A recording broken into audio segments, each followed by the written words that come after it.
Hello friend,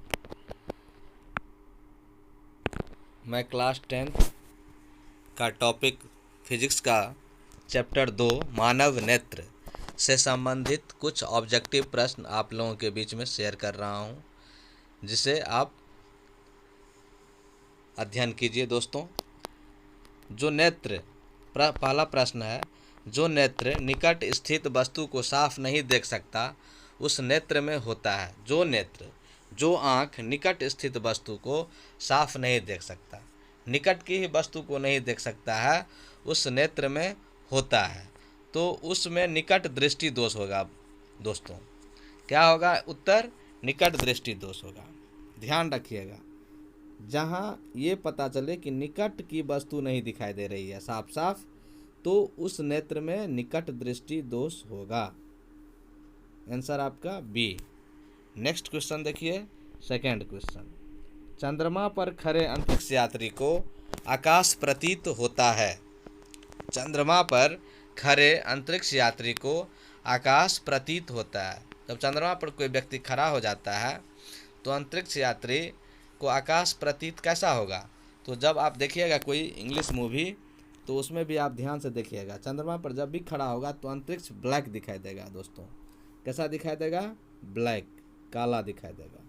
इसलिए आप काला पे निशान लगाइएगा। नेक्स्ट उत्तर की ओर चलिए, प्रश्न की ओर। निकट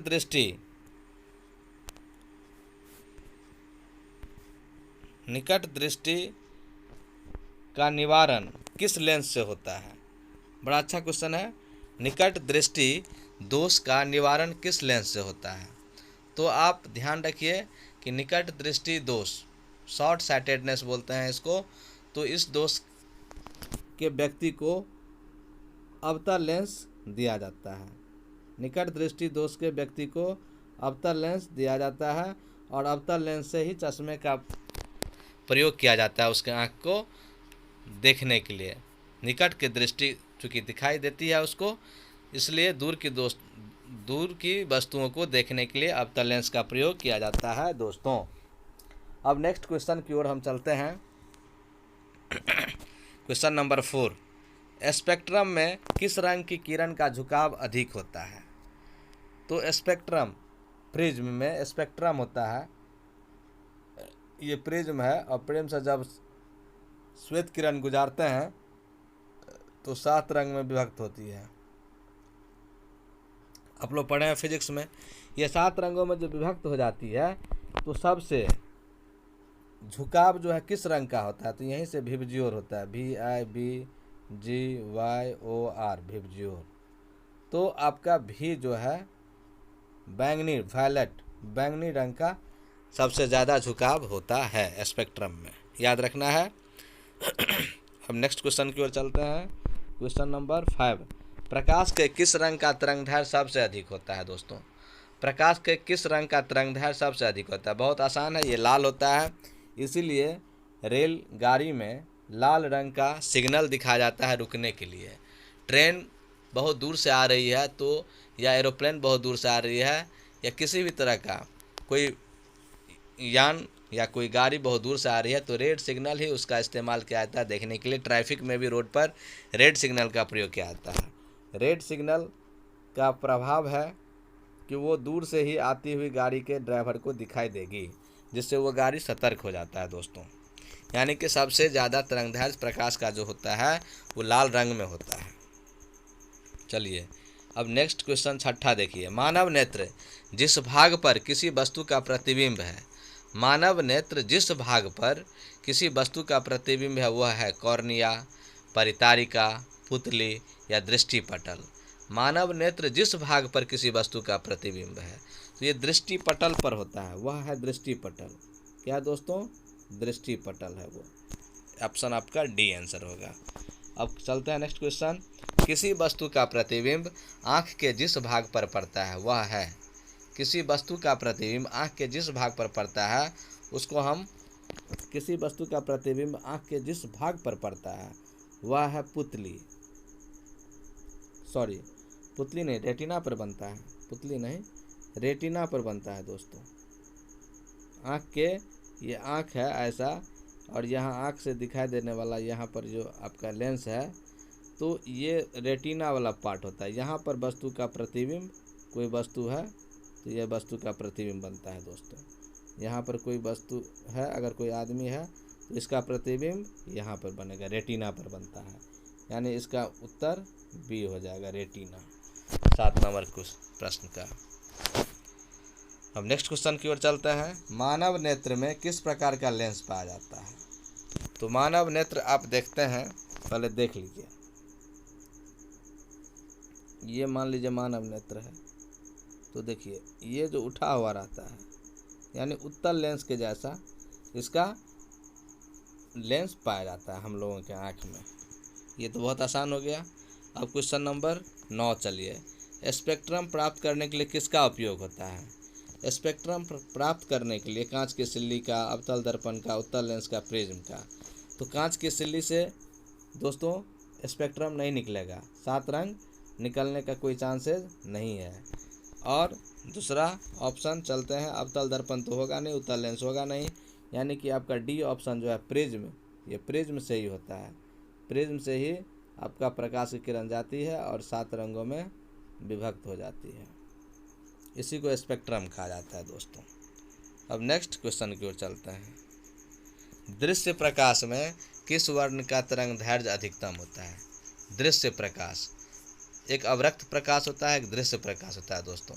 तो दृश्य प्रकाश में किस वर्ण का तरंग दैर्घ्य अधिकतम होता है? तो लाल रंग का, हमेशा लाल रंग का तरंग दैर्घ्य जो होता है उसका ही, लाल रंग का ही तरंग दैर्घ्य सबसे अधिकतम होगा, याद रखना है। नेक्स्ट क्वेश्चन की ओर चलते हैं। Question number 11। सामान्य नेत्र के लिए सुस्पष्ट दर्शन की न्यूनतम दूरी होती है। बहुत आसान क्वेश्चन है। मैंने कुछ बच्चों से भी ये क्वेश्चन पूछा, जो 10th क्लास के बच्चे हैं, शायद वो पढ़ते हैं, उन्हें भी नहीं आ पाया, लेकिन ये बहुत आसान क्वेश्चन है। 25 सेंटीमीटर होता है सामान्य नेत्र के लिए सुस्पष्ट दर्शन की न्यूनतम दूरी, यानी 25 सेंटीमीटर से नज़दीक अगर कोई वस्तु हमारे आँख के पास रख दी जाए तो वो स्पष्ट नहीं दिखेगा, और 25 सेंटीमीटर से दूर भी रखा जाए तो दिखेगा, लेकिन 25 सेंटीमीटर से कम में नहीं रख सकते हैं। यानी न्यूनतम दूरी 25 सेंटीमीटर होना चाहिए आँख और उस वस्तु का। चलिए नेक्स्ट क्वेश्चन चलते हैं। Question number 12। मानव नेत्र जिस भाग पर किसी वस्तु का प्रतिबिंब बनाते हैं वह है दृष्टिपटल। मानव नेत्र जिस भाग पर किसी वस्तु का प्रतिबिंब बनाते हैं, दृष्टिपटल, रेटिना, उसी को कहा जाता है दृष्टिपटल। D answer. नेक्स्ट, मानव नेत्र अभिनेत्र लेंस की फोकस दूरी समायोजित कर विभिन्न दूरियों पर रखी वस्तुओं को फोकसित कर सकता है। ऐसा हो पाने का कारण है क्या? मानव नेत्र जो है अभिनेत्र लेंस की फोकस दूरी समायोजित कर विभिन्न दूरियों पर, अपने आँख का जो है लेंस की फोकस दूरी को समायोजित करता है। इस तरह से आँख को एडजस्ट करके विभिन्न दूरियों पर रखी वस्तुओं को फोकसित कर सकता है। ऐसा हो पाने का कारण क्या है? जरा दूरदृष्टा, समंजन, निकट दृष्टिता और दीर्घ दृष्टिता। तो ये जो है आपका समंजन क्षमता है, आँख की समंजन क्षमता होती है, जो आँख की एक समंजन क्षमता होता है, जिसके कारण से वह विभिन्न दूरियों पर रखी वस्तुओं को देखने के लिए अपने आँख को क्या करता है? एडजस्टमेंट करता है, समंजन करता है, और नहीं भी देख पाने वाली वस्तु को वो आँख को समंजन करके इधर उधर, माने इस तरह से आँख को कर लेता है कि वो वस्तु को देख लेता है। हम देखते हैं कोई दूर की वस्तु नहीं देख पाते हैं तो आँख को गजब तरीके से आँख को करना पड़ता है और हम देख लेते हैं, उसी को आँख का समंजन क्षमता कहा जाता है बच्चों। अब नेक्स्ट प्रश्न की ओर चलते हैं। अभिनेत्र लेंस की फोकस दूरी में परिवर्तन किया जाता है। अभिनेत्र लेंस की फोकस दूरी में परिवर्तन किया जाता है परितारिका द्वारा, पुतली द्वारा, दृष्टिपटल द्वारा, पक्षमावी पेशियों द्वारा। जी हाँ दोस्तों, पक्षमावी पेशियों द्वारा ही हम आँखों को एडजस्टमेंट करते हैं और समंजन क्षमता डेवलप होती है दोस्तों। चलिए नेक्स्ट, एक स्वस्थ आँख की दूरी बिंदु होती है, ये अनंत होता है दोस्तों, अनंत से 25 सेंटीमीटर, अनंत से, हाँ, ये एक स्वस्थ आँख की दूरी बिंदु होता है, यानी अनंत से 25 सेंटीमीटर से अनंत, ये अनंत होता है, याद रखना है दोस्तों। 25 सेंटीमीटर तो होता है न्यूनतम दूरी, शून्य नहीं होगा, 2.5 सेंटीमीटर नहीं होगा, यह अनंत होता है। नेक्स्ट क्वेश्चन चलिए दोस्तों। 16 नंबर, किस दृष्टि दोष को अवतल और उत्तल दोनों लेंसों से बने द्विफोक्सी लेंस द्वारा संशोधित किया जा सकता है? देखिए दोस्तों, बड़ा अच्छा क्वेश्चन है। दो लेंस का प्रयोग जब होगा, किसी भी व्यक्ति को अवतल लेंस भी चाहिए आँख में और उत्तल लेंस भी चाहिए, तो दोनों लेंस से बने हुए ये अवतल लेंस है, देख लीजिए, और ये उत्तल लेंस है। तो दोनों लेंसों से बने द्विफोक्सी लेंस द्वारा संशोधित किया जा सकता है। तो इस तरह के दोष वाले व्यक्ति को जरा दृष्टि होता है, जो बुढ़ापा में होता है दोस्तों। जरा दूर दृष्टि।